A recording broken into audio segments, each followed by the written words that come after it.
C'est bon. Donc, on est rendu à la 5e étape.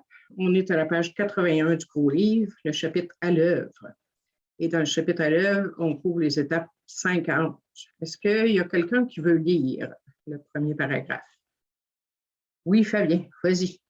On va commencer par un gars. C'est ça. Notre inventaire personnel étant pris, que nous reste-t-il à faire maintenant? Nous avons essayé d'adopter une nouvelle attitude envers notre Créateur, de vivre une nouvelle relation avec lui et de découvrir les obstacles sur notre route. Nous avons admis avoir certains défauts. Nous avons en gros cerné le problème. Grâce à notre inventaire, nous avons identifié nos points faibles. Nous sommes maintenant sur le point d'en être libérés. Mais pour y parvenir, il faut une action qui, si nous le menons jusqu'au bout, nous mènera à admettre la nature exacte de nos torts à Dieu, à nous-mêmes et à notre être humain. Cela nous amène à la 5e étape du programme de rétablissement dont nous avons parlé au chapitre précédent. Merci. Donc, c'est ça. On a essayé d'adopter une nouvelle attitude envers notre Créateur. Ça ressemble à quelle étape, ça?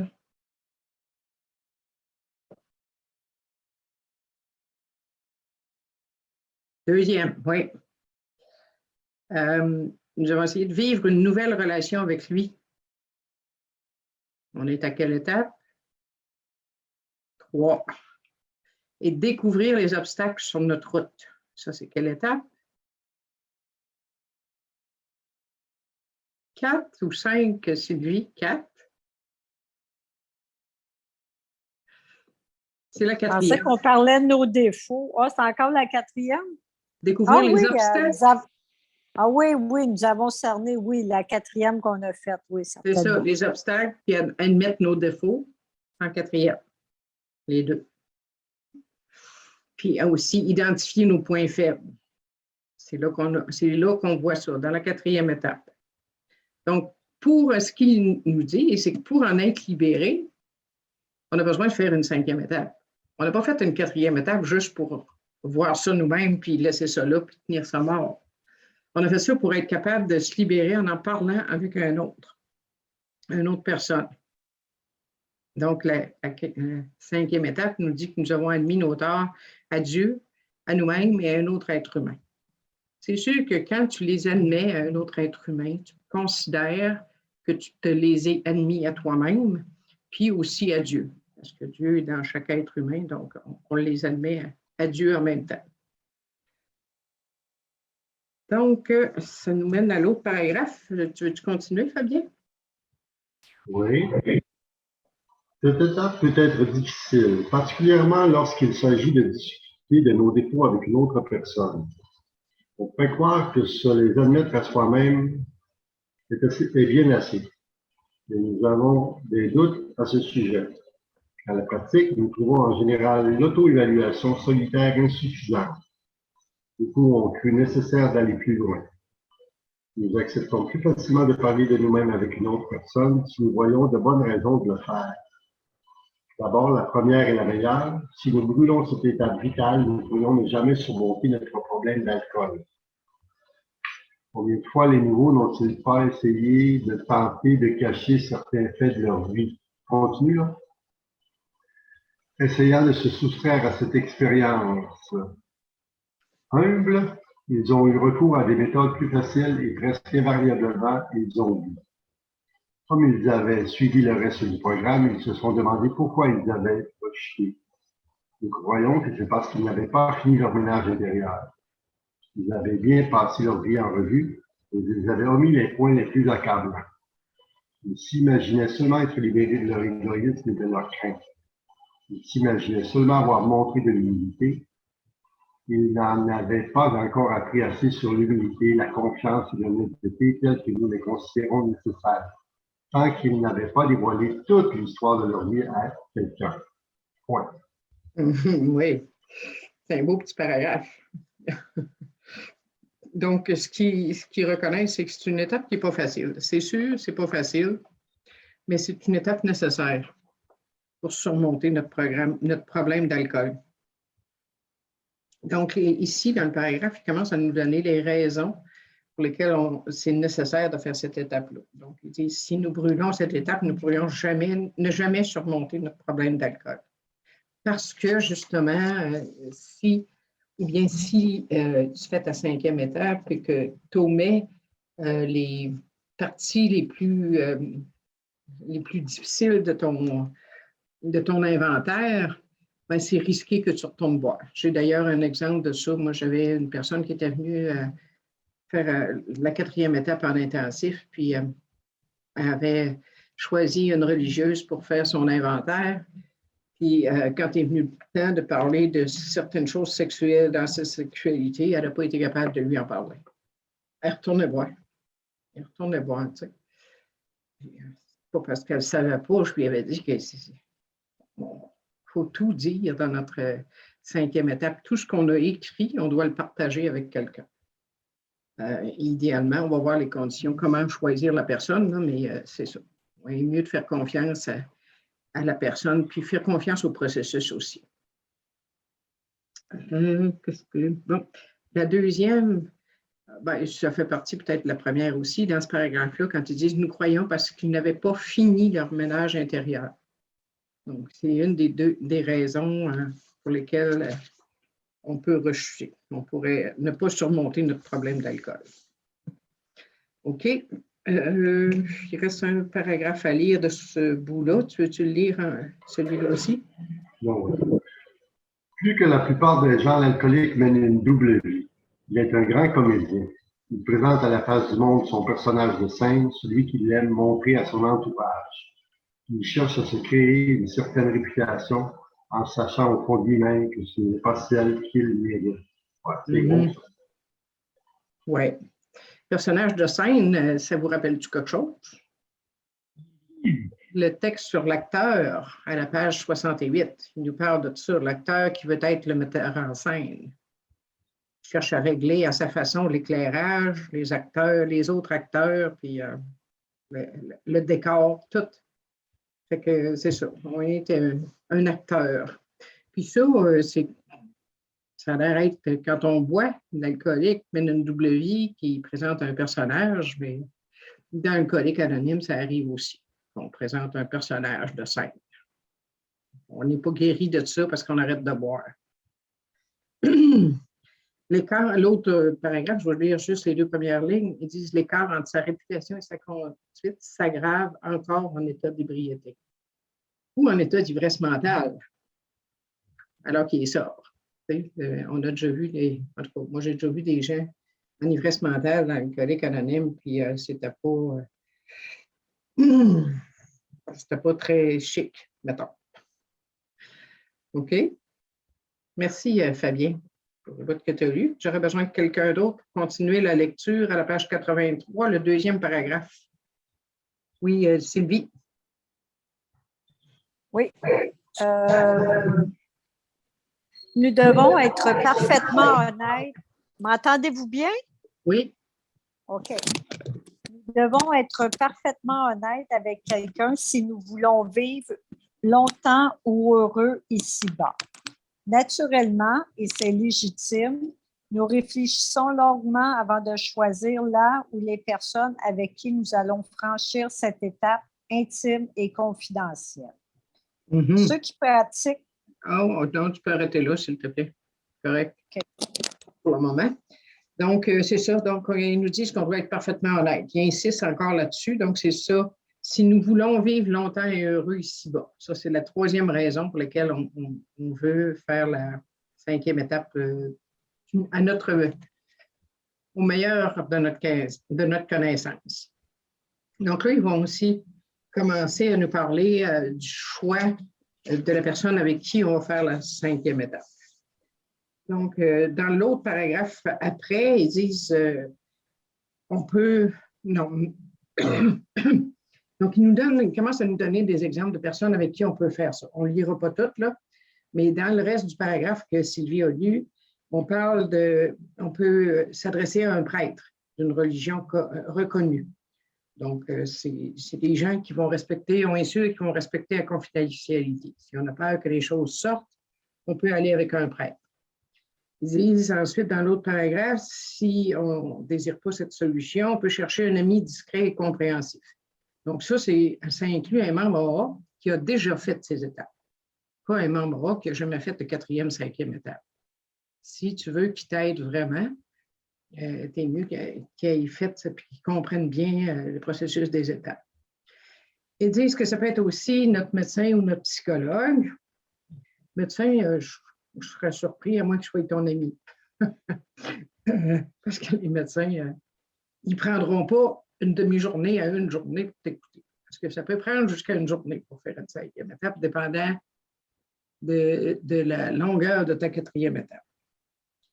Ils disent qu'on peut également trouver dans notre famille quelqu'un avec qui faire la 5e étape. Mais je ne suggère pas personnellement parce qu'on ne peut pas leur dévoiler des choses qui pourraient leur nuire ou les déranger ou les blesser, leur faire de la peine. Fait que moi, je considère que ce n'est pas une bonne idée de choisir quelqu'un de la famille. Ils disent d'ailleurs, nous n'avons pas le droit de sauver notre peau au détriment d'une autre personne. Nous faisons ces confidences à quelqu'un qui va comprendre, mais qui n'en sera pas affecté. Donc, ça, c'est à la fin de la page 83. Si la règle nous impose d'être dur avec nous-mêmes, elle nous demande d'être toujours plein d'égards pour les autres.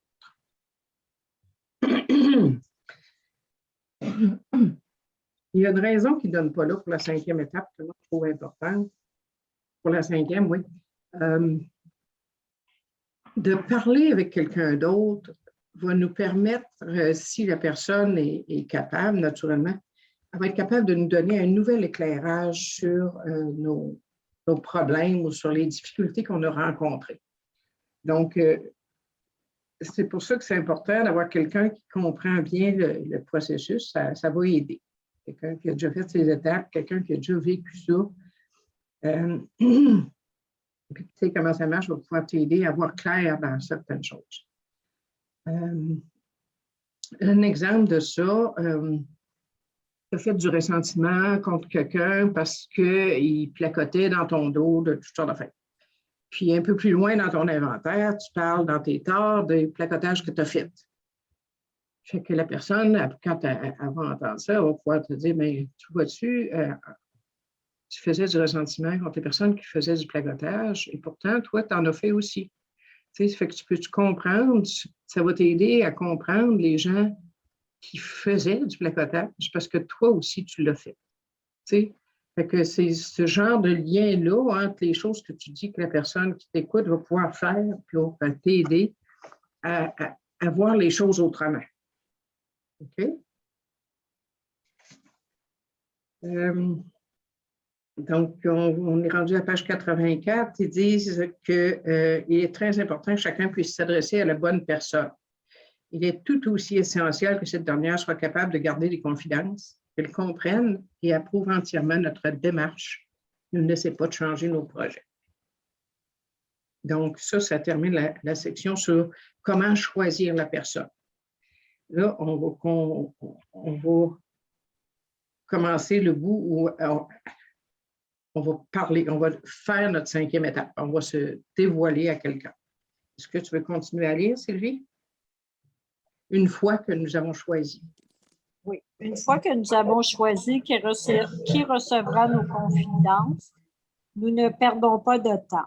Nous avons en main notre inventaire écrit et nous sommes prêts à parler longtemps. Nous expliquons à notre partenaire ce que nous nous apprêtons à faire et pourquoi nous devons le faire. La personne doit comprendre qu'il s'agit pour nous d'une question de vie ou de mort. Lorsque nous présentons les choses de cette façon, la plupart des gens acceptent avec plaisir de nous aider. Ils se sentent honorés de recevoir nos confidences. Okay. Continue. Continue. Un peu. C'est ça. Donc, quand on a choisi la personne, on ne perd pas de temps. Ça, je trouve ça important. Quand tu as fini ta 4e étape, identifie rapidement la personne avec qui tu vas faire ta 5e, puis va te raconter le plus vite possible. Perds pas de temps avec ça, à rester avec ta 4e étape chevaux, puis à fatiguer ou à stresser parce qu'il faut que tu fasses ta 5e. Fallait. Passe à l'action tout de suite après.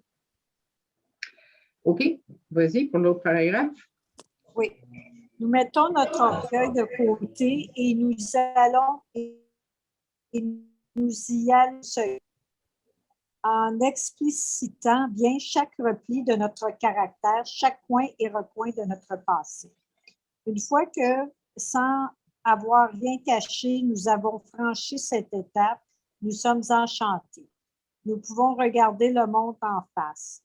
Lorsque nous sommes seuls, nous nous sentons en paix et parfaitement à l'aise. Nos craintes nous quittent. Nous commençons à sentir la présence immédiate de notre Créateur. Nous avons peut-être jusque-là des convictions spirituelles, mais maintenant, nous commençons à vivre une expérience spirituelle. Cette expérience est souvent accompagnée de l'impression très vive que notre problème d'alcool a disparu. Nous avons l'impression d'être sur la grande route, marchant main dans la main avec l'esprit de l'univers. Mm-hmm. C'est ça. Donc, ça, c'est les résultats de la 5e étape à compter de la 4e ligne. Donc, ça, c'est des résultats. Des résultats ou des promesses. Tu sais, les promesses qu'on lit dans les groupes, c'est les promesses de la 9e étape. Ici, ce sont les promesses de la 5e étape.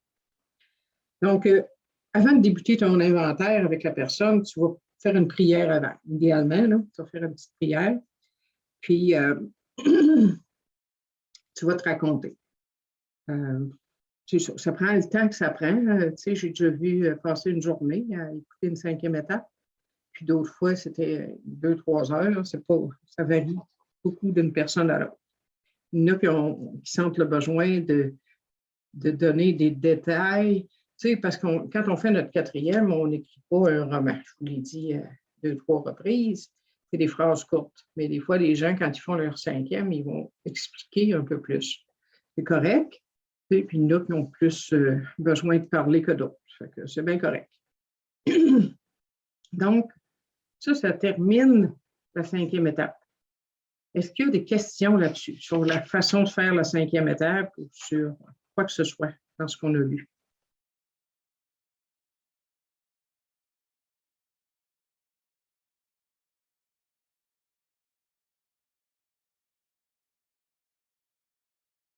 Pas de questions? C'est beau. Si tu veux lire l'autre paragraphe, Sylvie? Oui.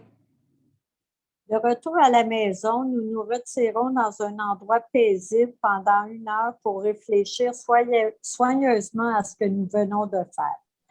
Nous remercions Dieu du fond du cœur pour nous avoir permis de mieux le connaître. Reprenant ce livre, nous allons à la page où sont énumérées les 12 étapes. Nous relisons attentivement les 5 premiers points. Nous essayons de voir si nous n'aurions pas omis quelque chose, car nous construisons une arche que nous allons traverser pour devenir enfin un être libre. La construction est-elle solide?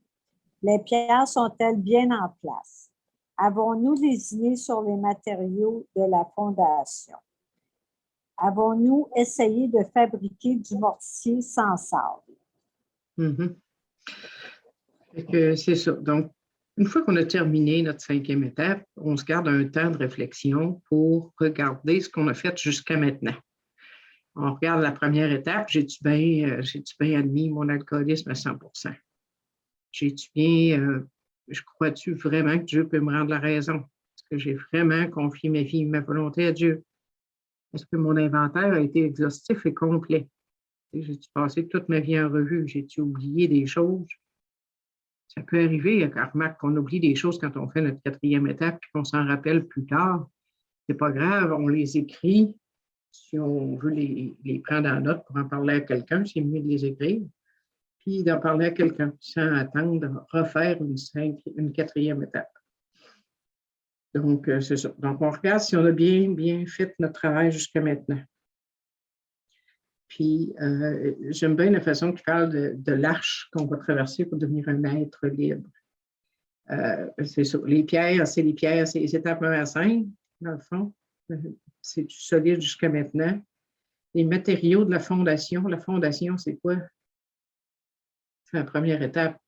Beaucoup de fondation, la première, puis la 2e étape vont constituer la fondation de notre mode de vie, dans le fond.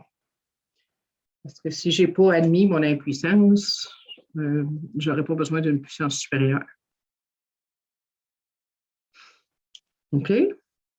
Ça va-tu pour ça? Y a-t-il des questions là-dessus? Hey, on a fini la 5e étape en une demi-heure, les amis. C'est efficace. Ben donc,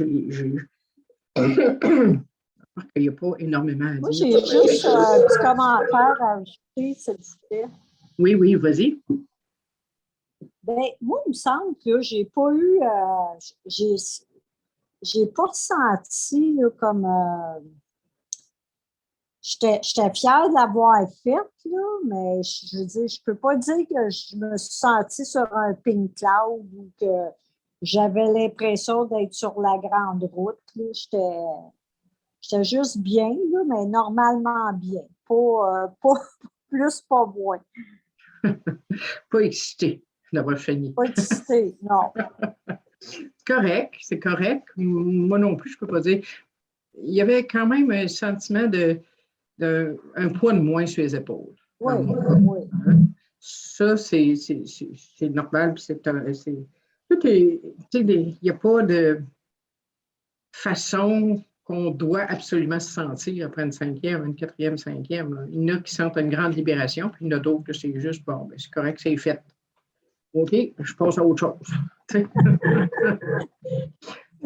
correct, tout est correct. Merci.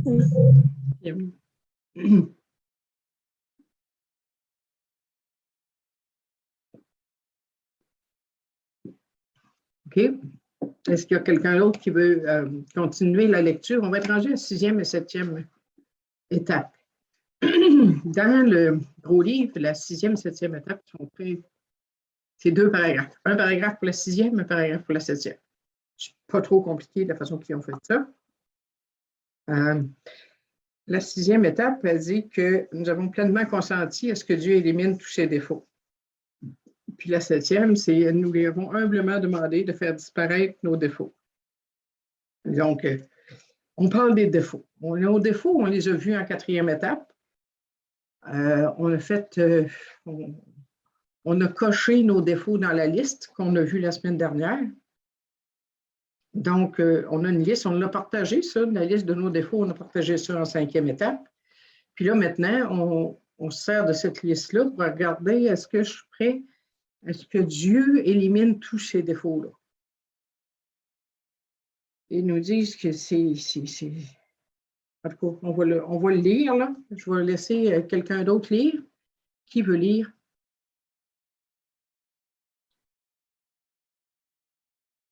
Oui, Joanne.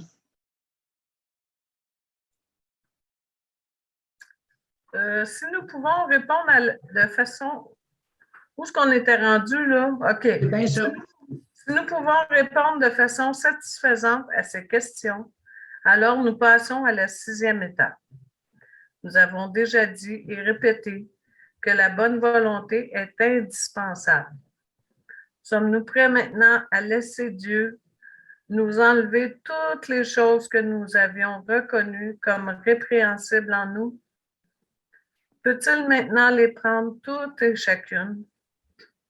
Si nous accrochons encore à quelque chose dont nous ne voulons pas nous départir, nous demandons à Dieu de nous aider à y renoncer. OK. Donc, une fois qu'on a terminé notre introspection suite à la 5e, on peut passer tout de suite à la 6e étape. Tu n'es pas obligé d'attendre 5-6 ans. Tu sais, tu peux regarder, dans le fond, l'idée dans la 6e étape, c'est de regarder ma liste des défauts puis de me demander est-ce qu'il y a des choses là-dedans que je ne suis pas prêt à laisser aller. Ça peut arriver que tu aies des défauts que ça peut être intéressant de garder. Par exemple, la colère.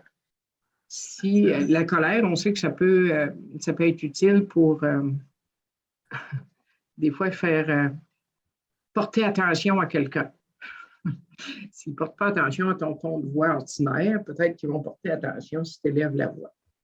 Fait que, est-ce que tu es prêt à laisser aller la colère? Surtout pour les gens qui sont très portés sur la colère, ça peut être un choix difficile. Moi, ce n'était pas difficile parce que je l'exprimais pas souvent, ma colère. En théorie, je n'avais pas de problème à la laisser aller.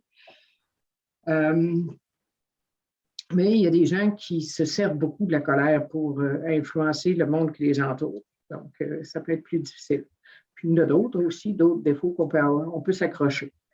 Mais ce qui est important, c'est de se demander, de dire à Dieu, OK, enlève-moi tous ceux-là, sauf, tu peux y dire, enlève-moi tous ceux-là, les autres, je ne suis pas, un tel défaut, je ne suis pas certaine. Bon.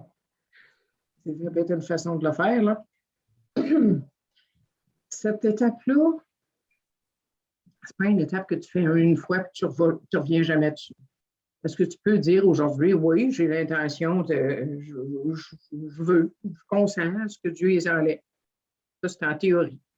Après ça, tu vas être confronté à la réalité. Les défauts vont refaire surface de temps en temps.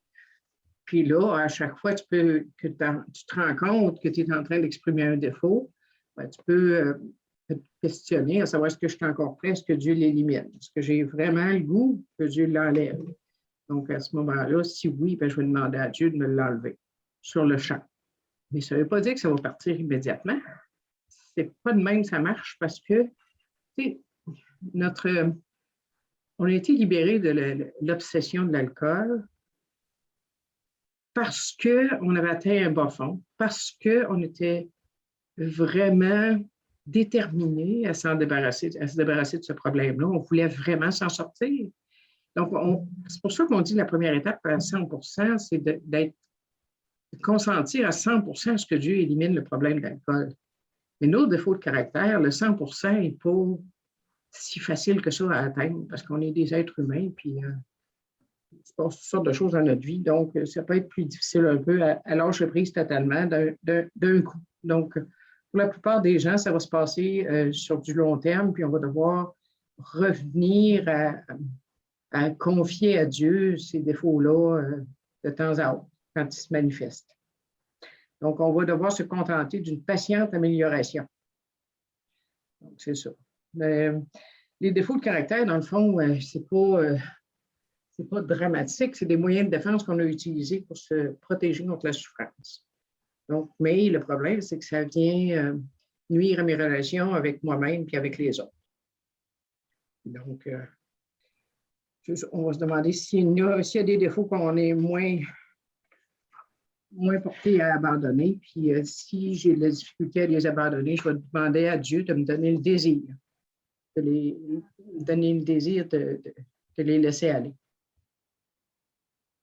Ce qui est important, c'est de ne pas se dire jamais je vais consentir à me débarrasser de ça. Laisse-toi une porte ouverte. Il y en a que tu peux avoir de la difficulté à lâcher, mais laisse-toi une porte ouverte puis demande à Dieu de te donner le désir si tu n'es pas capable de l'avoir. Le désir de les lâcher.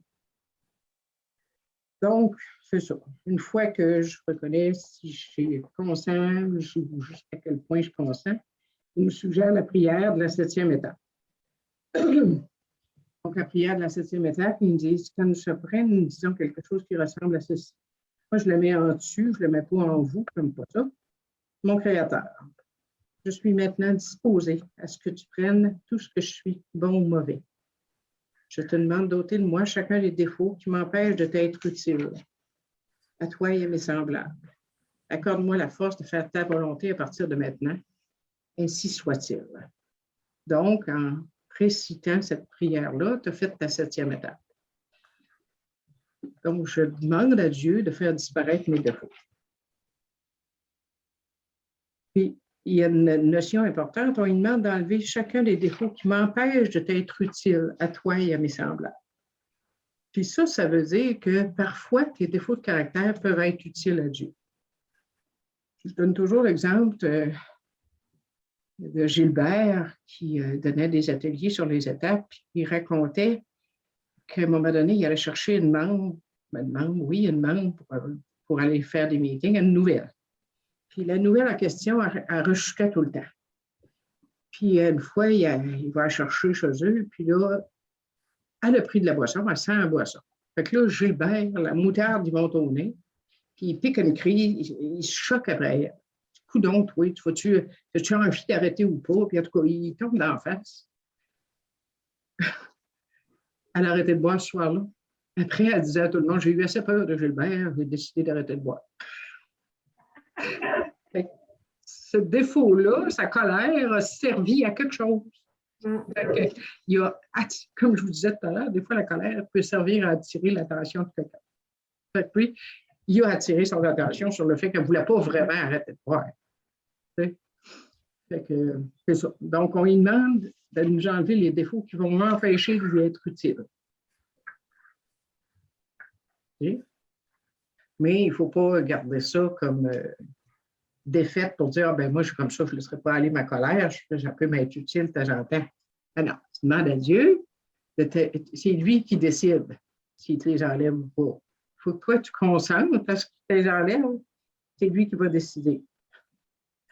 Parce qu'en troisième étape, vous vous souvenez qu'on a dit que Dieu va être le directeur. Un directeur, ça dirige. J'ai une demande de diriger. J'ai une demande de prendre le volant de ma vie. C'est ça que je fais en troisième étape. C'est pas toujours évident. C'est, comment je dirais bien? C'est beaucoup mieux quand c'est lui qui dirige. En tout cas, moi, par mon expérience, c'est ça que j'ai réalisé. Fait que c'est cela. Donc, on aurait couvert la 7e étape. Je n'ai pas grand-chose à rajouter. Y aurait-il des questions sur la 6e et 7e? Oui, moi j'en aurais une. Oui, vas-y. C'est un peu comme le désir de Dieu qui décide, c'est pas un peu comme une défaite. Plus je suis fâché, là, où j'ai raison, Dieu me l'a pas enlevé. Défâche-toi, ça presse. Oui. Ben, ça peut être une défaite, comme ça peut être, tu sais, l'ego, des fois, peut amener dans la recherche de perfection à tout prix. Ça peut venir de l'ego. Je ne tolère pas d'avoir aucun défaut, je ne me permets pas, puis bon, je me tiens serré. C'est pas moi qui mène. C'est-à-dire, c'est moi qui mène, c'est pas Dieu à ce moment-là. Fait que ça marche dans les deux sens. Ça peut servir de défaite pour ne pas s'en libérer, puis trop vouloir, ça peut servir à alimenter mon ego.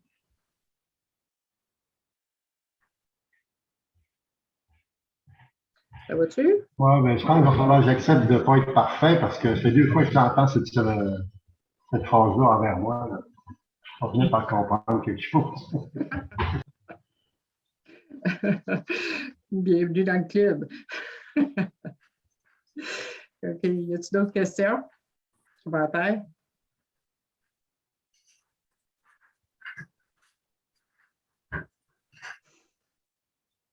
OK. C'est qui disait, Joanne? Je pense que je vais te laisser continuer un petit bout. On va commencer la 8e et 9e étape qu'on regarde pas mal. Sylvie qui veut prendre la parole. Oui, vas-y, Sylvie. Ton micro. OK, excuse-moi. OK. Oui. Oui, j'en ai une question. Vas-y. Tu sais, OK, on demande à Dieu, on fait la prière là, de la 7e étape, on demande à Dieu de nous enlever nos défauts. Mais quand, tu sais, dans le fond, c'est lui qui est le directeur. Mais tu sais, quand on est consciente qu'on a un défaut qui revient souvent, sais-tu vouloir diriger quand je demande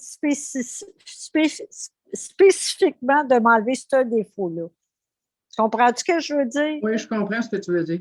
Non, moi, je considère que quand je me rends compte que j'ai un défaut, mettons, je suis impatiente. OK? Tu vois bien que la fois le temps parti, occupe-toi de ça. OK. C'est ça. Non, c'est simplement de lui remettre le problème. Je t'avais donné ça, je te le redonne encore. Je peux les repogner encore. Mais ça part pas du jour au lendemain. Non, ça peut s'améliorer, mais ça vient pas. On a des rechutes. Des rechutes de défaut. J'ai des rechutes. Oui, effectivement. Puis la prière qu'il y a là, c'est pas une prière pour dire juste une fois en passant. Non, c'est ça. Tu peux la dire à chaque jour. Je la dis à chaque jour. Oui, c'est une belle prière. Tu me l'avais donné, là, ce petit carton jaune, là, avec la 3e, puis la prière de la 3e, puis de la 7e sont ensemble, puis Ouais. J'aime beaucoup. Merci. Merci, Sylvie. Effectivement, la prière de la 3e et de la 7e, tu peux les dire à chaque jour. Ça ne peut que faire du bien. Donc, on doit encore demeurer dans l'action, Joanne? Oui, sans quoi nous découvrirons que la foi sans les œuvres est une foi morte. Jetons un coup d'œil à la 8e et 9e étape. Nous avons la liste de toutes les personnes que nous avions lésées et envers qui nous sommes prêts à réparer nos torts. Nous avons dressé cette liste au moment de notre inventaire et à cette occasion, nous nous étions soumis à un examen sévère. Maintenant, nous allons vers nos semblables dans le but de réparer le dommage fait dans le passé. Nous tentons de réparer les dégâts que nous avons causés en voulant imposer nos volontés et diriger nous-mêmes le spectacle. Si nous n'avons pas la force de le faire, nous prions jusqu'à ce qu'elle nous soit donnée. Souvenez-vous qu'il était entendu au début que nous ne reculerions devant rien pour vaincre l'alcool. C'est ça. Donc, la foi sans les œuvres est une foi morte. C'est quoi les œuvres? Les œuvres, c'est les actions qu'on va poser. Donc, la foi sans action, c'est une foi morte.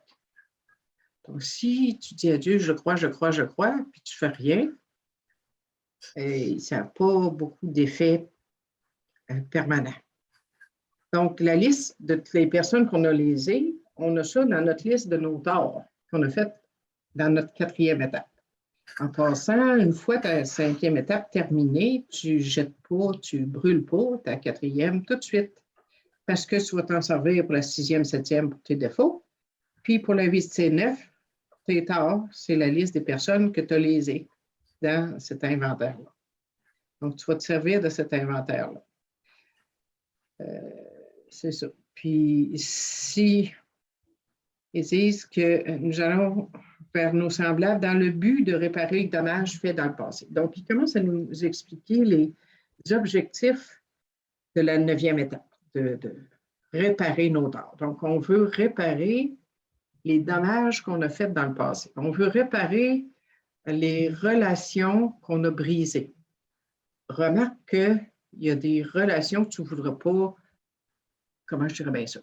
Tu vas vouloir réparer tes dommages que tu as faits, mais tu ne voudras pas nécessairement reprendre la relation avec certaines personnes. Un exemple, tu vas tu as fait des torts à ton ex, vous ne vous parlez plus, ou très peu, tu vas aller faire une demande honorable, mais tu ne reprendras pas nécessairement les relations amicales avec lui. C'est ça, je veux dire. Ça veut simplement dire que tu vas aller réparer, tu vas aller t'excuser ou faire d'autres réparations vers lui, mais ça ne veut pas dire que tu vas reprendre la relation. Donc, ça peut être vrai avec d'autres personnes aussi dans ta vie. OK? Donc, aller réparer nos torts, c'est ça que ça veut dire, mais ça ne veut pas dire qu'on va redevenir chum avec l'autre personne. C'est beau, c'est ça. Donc, il dit, si nous n'avons pas la force d'aller faire ça, on prie jusqu'à ce que Dieu nous donne la force de le faire. Puis on va voir quand on se prépare à aller faire nos amendes honorables, on va les classer dans un ordre qui dit ce que je suis prête à faire maintenant, ce que je vais faire plus tard, je ne sais pas quand, puis ce que je ne suis pas tentée de faire bien. Ceux-là, je vais les mettre en ordre. Donc, ceux-là ici, si on n'a pas la force de faire certaines amendes honorables maintenant, on va les mettre en dessous de la pile. C'est ceux-là qu'on va faire en ordre. On va regarder en ordre. OK? Donc, ici, ils nous donnent dans l'autre paragraphe, ils nous disent qu'il n'est pas nécessaire, dans le milieu à peu près du paragraphe, milieu, non, même pas, 5-6 lignes, il n'est pas nécessaire, probablement pas indiqué, d'aborder certaines personnes en insistant sur le caractère spirituel de notre visite. Excusez, nous pourrions éveiller les préjugés chez elles. Pour l'instant, un autre objectif de la 9e étape, nous tentons de mettre de l'ordre dans notre vie. Ça ne constitue cependant pas une fin en soi. Notre but véritable, est de nous préparer à nous mettre en état de servir le plus possible Dieu et les personnes qui nous entourent. Donc, le premier objectif de la 9e étape, c'est d'être capable de mieux servir Dieu et les personnes qui nous entourent. Puis pourquoi c'est important de faire des amendes honorables pour ça? C'est parce que tant que je n'ai pas fait le ménage de ma vie, tant que je n'ai pas... Compare ça, c'est comme si tu avais une pièce que tu as démolie à coups de marteau. Tu sais, tu as du plâtre partout à terre, tu as des débris partout. Bien, pour être en mesure de recevoir du monde dans cette pièce-là, il va falloir que tu nettoies les débris. Fait que la 9e étape, ça revient à ça. Ça revient à nettoyer les débris de ton passé. Enlever tout ce qu'il y a, puis réparer vraiment. Donc, tu vas réparer les trous dans le mur que tu as fait. Tu vas remettre du plâtre. Tu vas réparer. Donc, la 9e, c'est pas juste d'aller s'excuser puis balayer. Balayer puis s'excuser, en tout cas. Donc, c'est aussi de réparer. Réparer ce qui a été brisé. Si tu as volé, tu vas aller rembourser. Si tu as nuit à la réputation de quelqu'un, tu vas essayer de rétablir sa réputation. Ce genre de choses-là. Hein? On va en voir des exemples tout à l'heure. Donc, c'est ça. OK.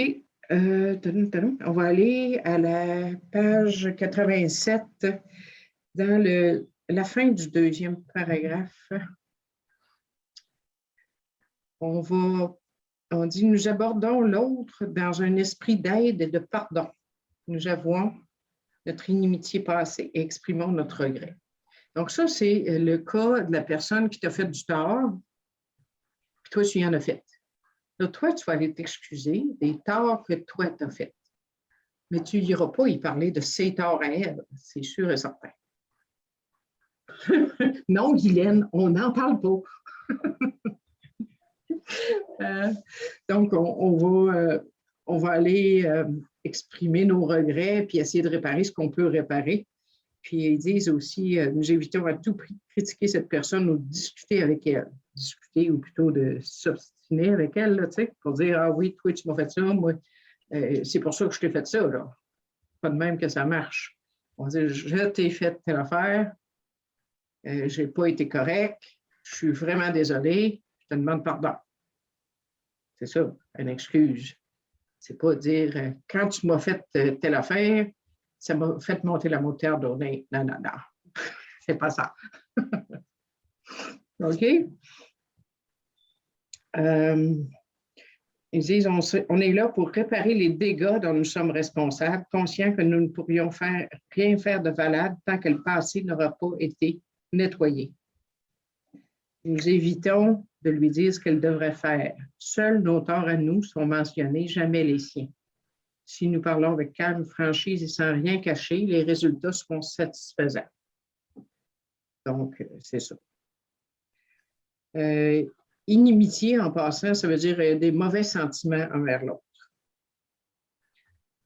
Puis aussi, quand on va faire une amende honorable, on ne cherche pas à avoir raison sur les sujets qui nous ont divisés par le passé. Ce n'est pas une occasion pour aller essayer de vendre nos idées ou de vendre notre salade à l'autre. OK.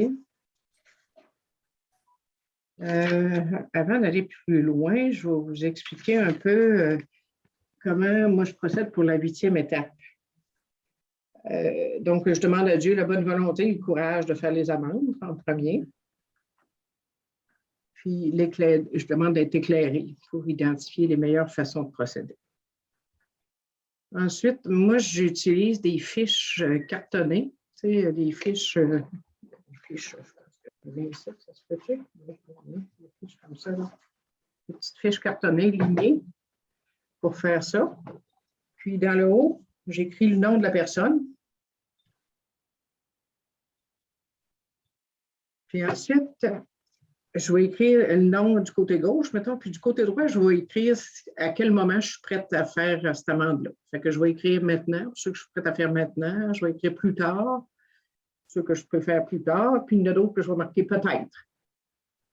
Puis il y en a d'autres que je peux marquer jamais, si c'est vraiment mon feeling que je ne pourrais jamais m'excuser à cette personne-là ou faire une amende honorable.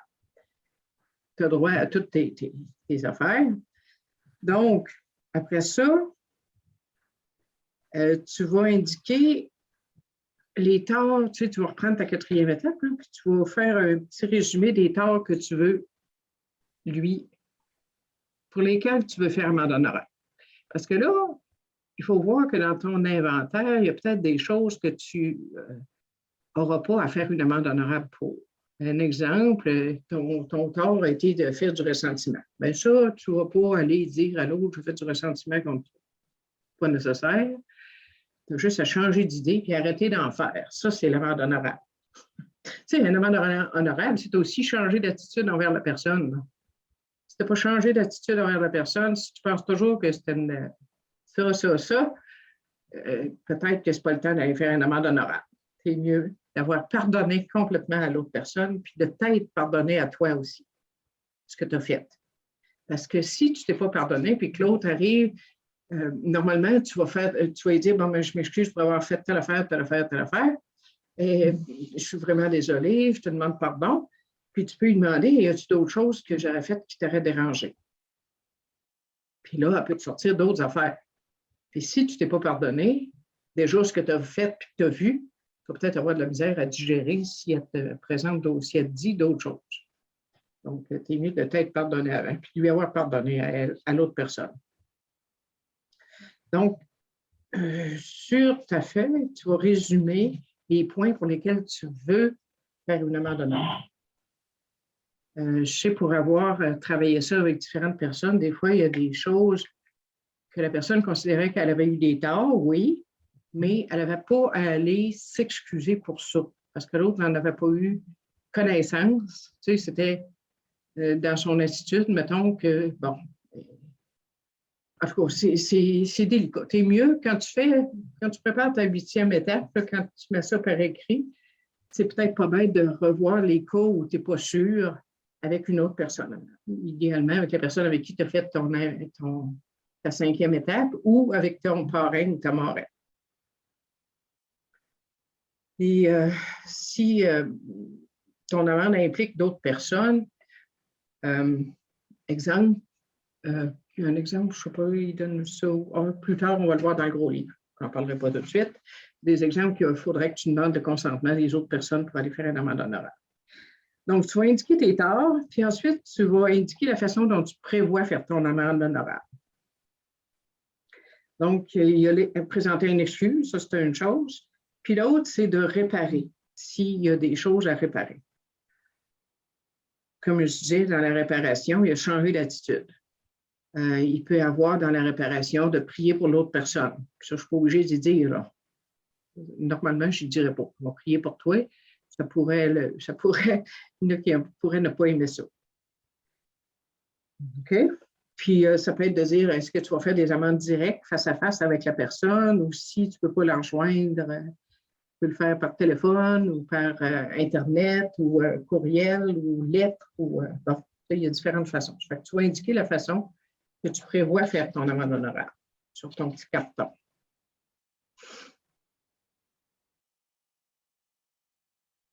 Puis, dans ton amende honorable, tu mentionneras, tu sais, mettons que tu vas, dans ton amende honorable, tu vas avouer à ton conjoint que tu as été infidèle. Remarque, ça, tu vas faire ça idéalement, pas idéalement, là, mais surtout si l'autre l'a su. S'il ne l'a pas su jamais, c'est à se questionner si tu dois le faire ou pas, l'avouer ou pas.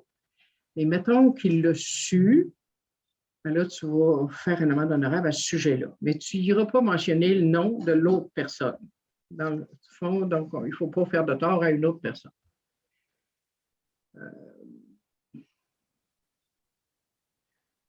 OK, on verra plutôt les cas d'argent, les cas de réparation en termes de remboursement de dettes d'argent ou de biens volés. Puis le changement d'attitude est toujours nécessaire. Ça va-tu pour ça?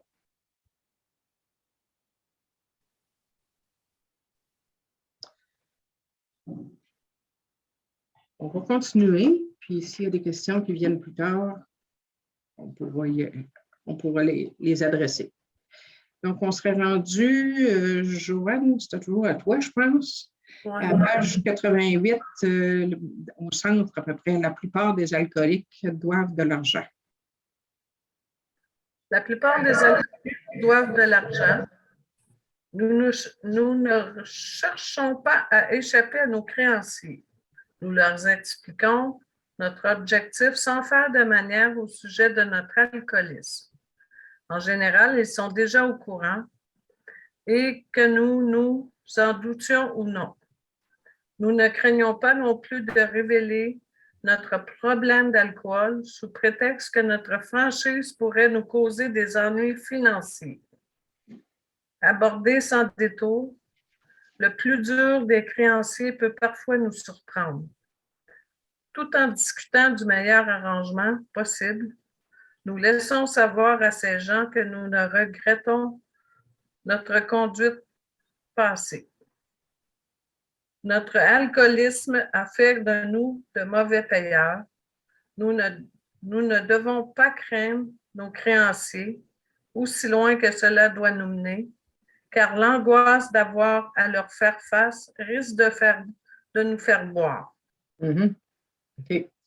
Ici, un point important, quand ils disent tout en discutant du meilleur arrangement possible, c'est qu'on n'essaye pas, nous, on n'essaye pas de diminuer le montant qu'on doit. Le meilleur arrangement, c'est comment je peux te rembourser ça selon mes capacités financières. OK? Si l'autre veut diminuer ta dette, tant mieux pour toi.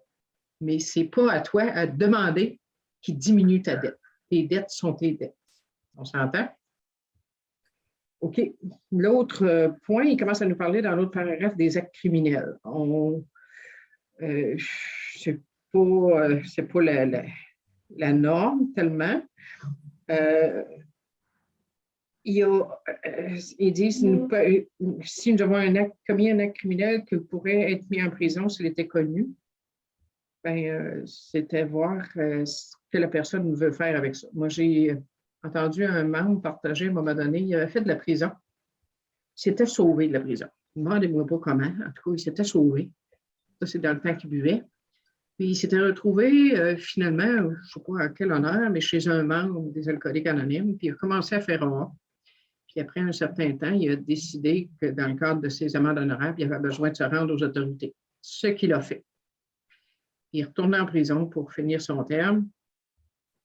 Puis c'est ça. Il est sorti éventuellement pour nous raconter son histoire. Donc, ça prenait beaucoup de courage pour faire ça, mais es-tu prêt à aller à tout faire pour t'en sortir? Lui, il était prêt à tout faire et c'est ce qu'il a fait. Donc, il dit qu'il peut s'agir aussi d'un délit mineur, comme d'avoir gonflé nos notes de frais. La plupart d'entre nous vont faire ce genre de choses. Peut-être avons-nous cessé de verser la pension à notre femme, à première femme. Donc, c'est ça. C'est le genre d'ennui qu'on peut avoir à réparer. Donc, il nous donne les principes généraux qui devraient nous guider. Tu peux-tu nous lire ce paragraphe-là, bien que nous puissions réparer ces torts? Oui. Bien que nous puissions réparer ces torts d'innombrables façons, certains principes généraux peuvent nous guider.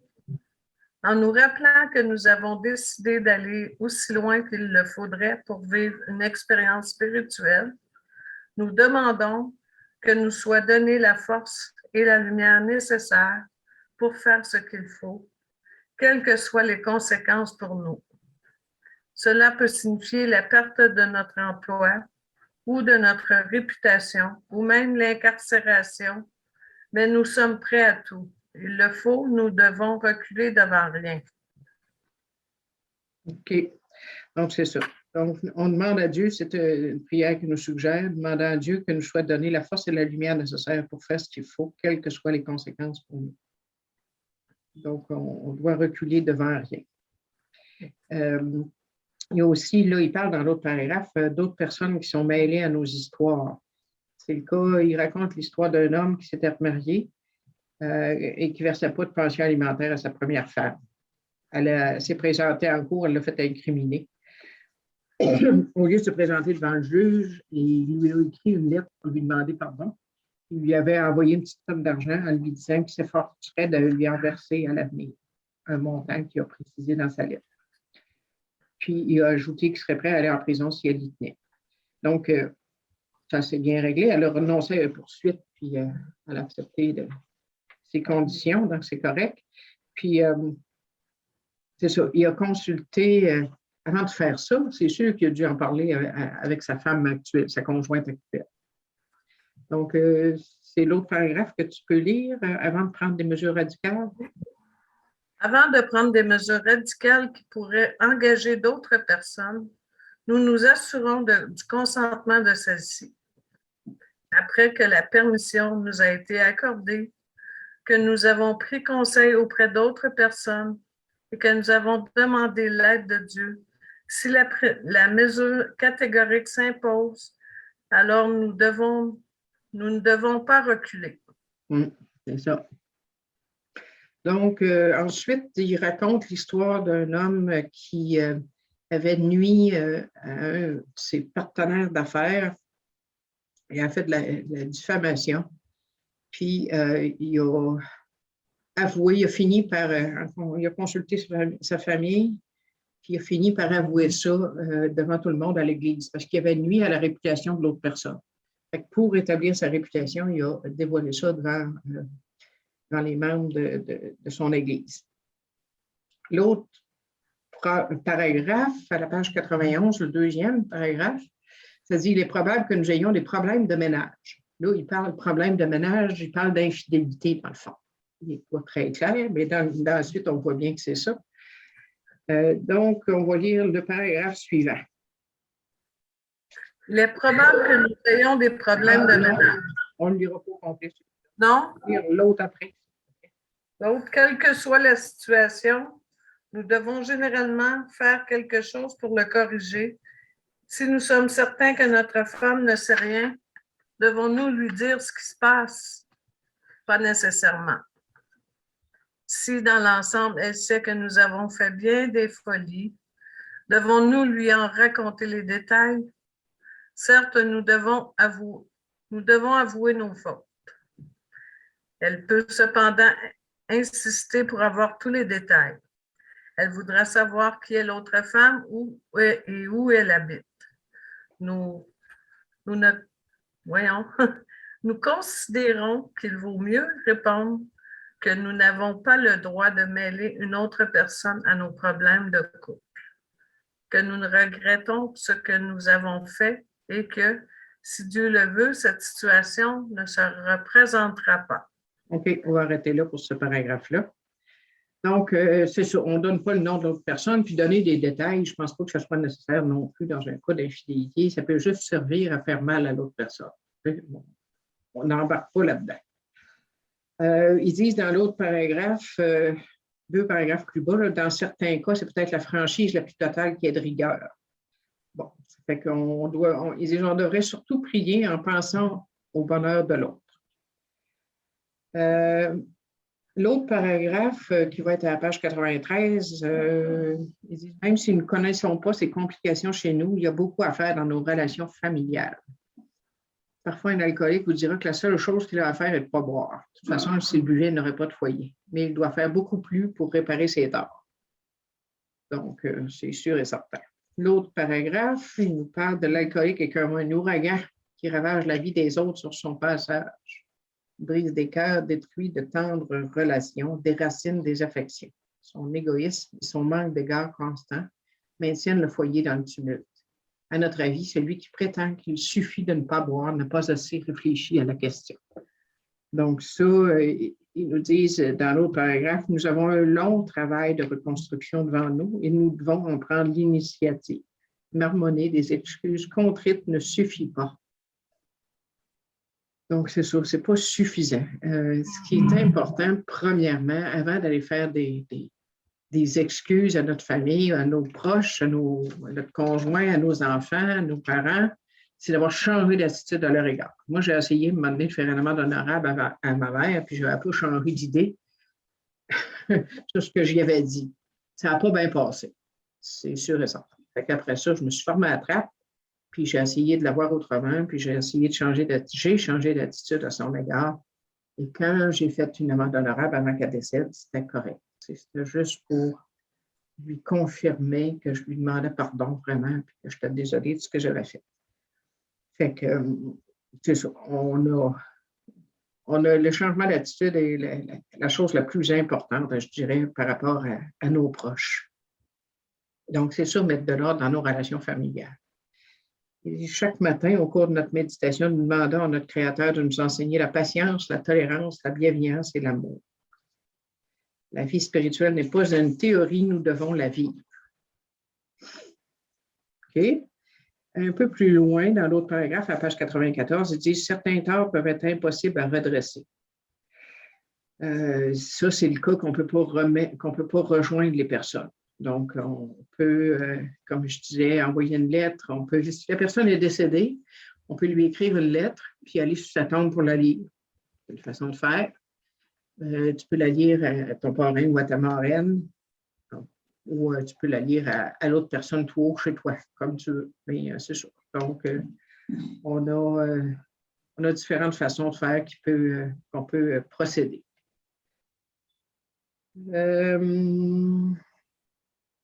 Il peut arriver, ils disent aussi dans ce paragraphe-là, le deuxième paragraphe, la page 94, au milieu à peu près, il peut arriver aussi que nous ayons une raison valable de remettre nos excuses à plus tard. Mais c'est possible, on ne prend pas de retard. Et la dernière phrase dit « À titre d'agent de Dieu, nous nous tenons debout et nous ne rampons devant personne. » Donc, on va faire des excuses, on ne va pas ramper. OK? C'est bien important. Donc, c'est pas mal ça que j'avais sur la 9e étape dans mes notes qu'il y a dessus. On a les promesses, mais on les lit dans tous nos meetings. Fait que ça, les promesses, c'est les résultats de la 9e étape. On va ressentir Remarque qu'on commence à ressentir de ces résultats-là avant la 9e, mais après la 9e, après avoir parcouru la moitié du chemin, on va avoir ces sentiments-là. La plupart de ces résultats-là vont nous arriver. Est-ce qu'il y a des questions sur la 8e et 9e étape?